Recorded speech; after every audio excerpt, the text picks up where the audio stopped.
I made 7 deals. This would be number 8. The one I thought that I was going to make, and I think we will probably, is because it's a ridiculous war. It's a horrible war, the worst since World War II. You look at the people dying is Russia, Ukraine. I think we'll do that too. We've a lot of reasons for them to do it, and I think they'll be coming to the table pretty soon. But this is the biggest of them all. This is a big one. Although I think India and Pakistan is very big. 2 nuclear nations. I made that. I did that based on trade and because of the tariffs. If we didn't have tariffs, you wouldn't have been able to do it. But I said, if you guys are going to fight, I'm putting 100% tariffs on each of you. And they immediately stopped fighting. And that was going to go nuclear. You know, that was back and forth. So I know one thing. I don't know what they're going to do, really. But I know this, that nobody in history has solved 8 wars in a period of 9 months. And I've stopped 8 wars. So that's never happened before. But they'll have to do what they do. Whatever they do is fine. I know this. I didn't do it for that. I did it because I saved a lot of lives. And that's the thing that bothers me so much about the Russia-Ukraine. 7,000 people are dying a week. Young soldiers. They're almost all soldiers of Ukraine and Russia. So in theory, it doesn't affect us, no. But it's a terrible thing. And we'll get that solved too. But nobody has ever done 8 wars. Nobody's done 8 wars in 30 years, let alone 9 months. Are you going to step up? President Obama got it for way less. Are you going to step up the pressure for a Ukraine deal? Yeah, we are stepping up the pressure. We're stepping it up together. We're all stepping it up. NATO's been great. The leader of NATO, as you know, Mark, has been fantastic, I think. And he's a fantastic guy. And they are stepping it up. And we're selling a lot of weapons to NATO. And that's going, I guess, to Ukraine for the most part. That's up to them. But they're buying weapons from the U.S. We make the greatest weapons in the world. You buy our planes and a lot of our equipment. And you have a big force, actually. You have a tremendous force of equipment. So I think we'll get that one done too, yeah. President Obama got it for way less. I want to finish, maybe. Mr. President, Mr. I'm from Finland. Mr. President, I'm from Finland. See, okay? Yeah. Am I okay? He's all right. I'm all right.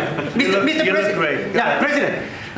You are buying icebreakers from Finland. Yeah. But what if Russia and Vladimir Putin attacks Finland? Would you defend Finland? I would. Yes, I would. They're a member of NATO.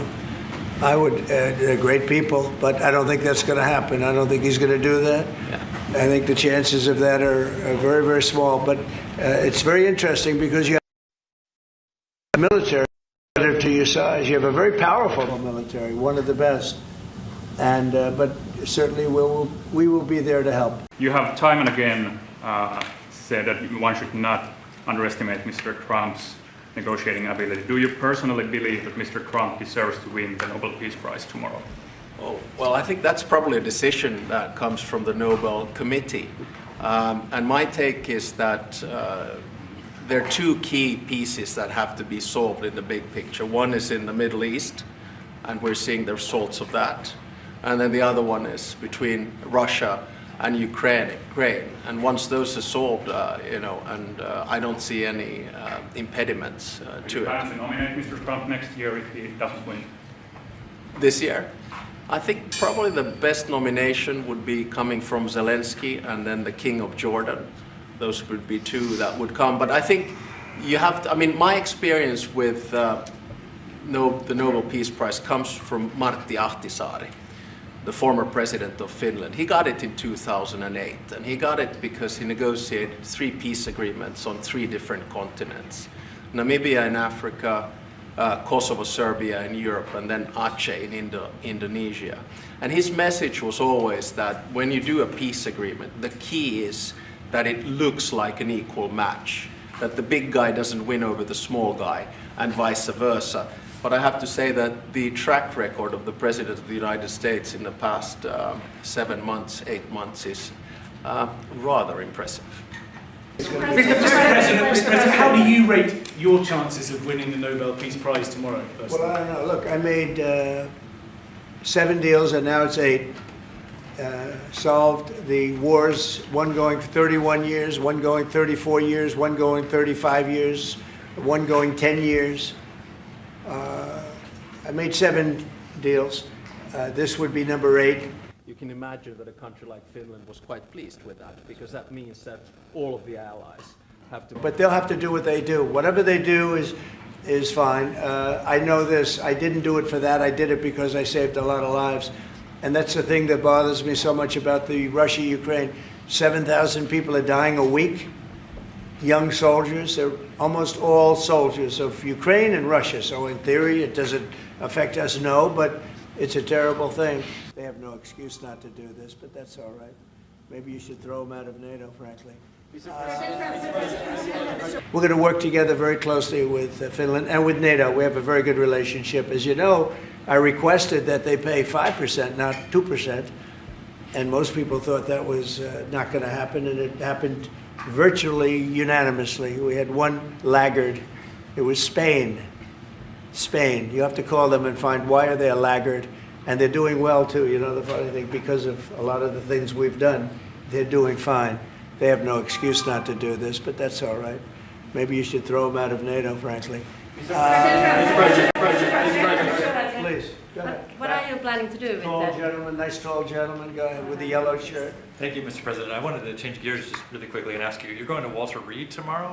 What are you having done, and how are you feeling?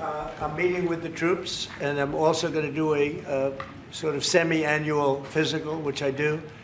And I think I'm in great shape, but I'll let you know. But I have no difficulty thus far.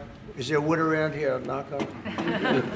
No difficulty. Physically, I feel very good. Mentally, I feel very good. You know, I did about 6-7 months ago. I do physicals. I like to, when I'm around, I like to check always early, always be early. It's a lesson for a lot of people. But I also did a cognitive exam, which is always very risky, because if I didn't do well, you'd be the first to be blaring it. And I had a perfect score. And one of the doctors said he's almost never seen a perfect score. I had a perfect score. I got the highest score. And that made me feel good. When they asked, would I like to do one, I said, yeah. I said, did Obama do it? No. Did Bush do it? No. Did Biden do it? I definitely did. Biden wouldn't have gotten the first 3 questions right. No, Biden didn't do it. Biden should have done it. I'm actually a person that believes that if you're president, you should do a cognitive exam. But last time I took a cognitive exam, and it was a perfect score. The doctors announced it. And by the way, not the easiest test. The first few questions are pretty easy. Once you get into the middle, it gets a little trickier.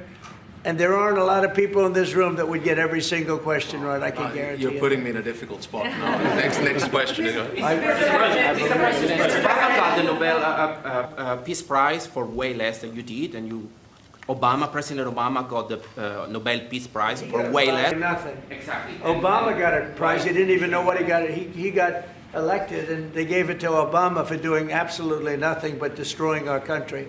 No, he was not a good president. The worst president was Sleepy Joe Biden, but Obama was not a good president. Are you going to do something with the They gave Hezbollah? him a prize. How many months after he won the election, then they gave him the Peace Prize, right? It was right after he was elected. Are you going to take My election was a much more important election. You said that the hostages will be released on Monday or Tuesday. What's your strict deadline? When do they have to? I think it's going to be Monday or Tuesday. It's going to be around that time, yeah. They're working on it very hard. They're in very diverse parts of the earth, okay? They're very, very diverse. Actually, it's, I think they're going to come through. I'd be surprised if they didn't. I think it'll happen. Mr. President. Thank you, sir. The 19th point of the 20-point plan said that in the future there could be conditions in which the Palestinians might eventually get a state. Under what conditions do you think the Palestinians could have their own state in the We're going to look at it at the future? time. We're going to see how it all goes. And, you know, there's a point at which we may do something that would be a little bit different and may be very positive for everybody. But we'll be looking at that at the time. Mr. President. I think we'll get to that. I think we'll get to that period too. Yeah, please. Mr. President. Yeah, please, Blas. Mr. President, the United States has previously said that you would be that Europe would have to take more responsibility for its own security. Are you or the U.S. planning to withdraw some of the U.S. forces from the European soil? No, but we may move some around a little bit. I'd ask you that question, Pete. Go ahead. I think that's right, Mr. President. We're very much heartened by your leadership to get NATO to rise up to 5%, which means they can take primary responsibility for defense of the continent. But that doesn't mean America is abandoning NATO in Europe. But we could look at where our troops are postured, what makes the most sense for America and our NATO allies. We have a lot of troops in Europe, as you know, a lot. And we can move them around a little bit. But no, basically we'll be pretty much set. Go ahead, what's the second?